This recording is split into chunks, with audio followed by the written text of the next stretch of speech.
এখনো জাতীয় দলের জার্সিতে খেলার স্বপ্ন দেখেন আবু হায়দার রনি। এনসিএল টি-20-র পর বিপিএলও নিয়মিত পারফর্ম করে চলেছেন খুলনার এই পেস বোলিং অলরাউন্ডার। দৈনন্দিন জীবন থেকে শুরু করে মাঠের খেলা পর্যন্ত ধর্মের প্রভাব দেখেন রনি।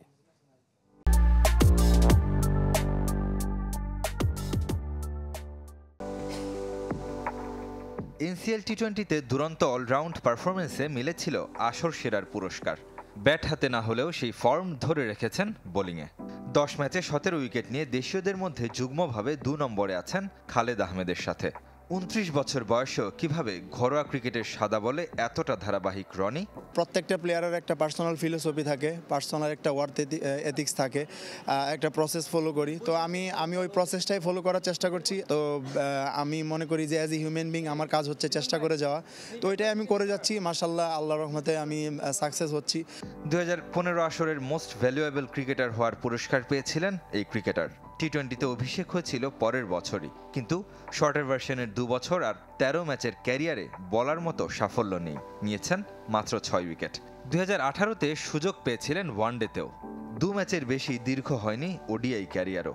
মাঝে অর্ধযুগের বেশি সময় পেরিয়ে গেছে। এখনও স্বপ্ন দেখেন লাল সবুজ জার্সি গায়ে জড়ানোর। প্রফেশনাল যারা খেলতেছে সবাই চেষ্টা করে যে ন্যাশনাল টিমে খেলবে। সো আমারও সেম স্বপ্নটাই আছে। ওটার জন্য চেষ্টা করে যাচ্ছি, যেখানে সুযোগ পাচ্ছি পারফর্ম করার চেষ্টা করছি।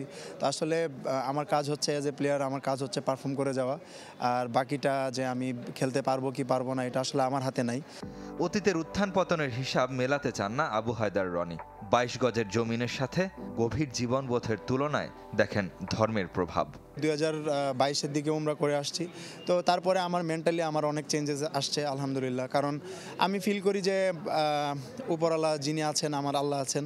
তো উনি আমার তাকদিরে যা রাখছে এটা থেকে আমাকে কেউ অ্যাকচুয়াল কমও দিতে পারবে না, বা আমি চেষ্টা করলে এর থেকে আমি বেশিও পাবো না। সো আপনি যখন এই রিয়েলাইজেশন যখন আপনার মধ্যে আসবে যে আপনার তাকদিরে যা আছে ওইটাই হবে, তখন কিন্তু আপনার আসলে হারানোর কিছু নাই।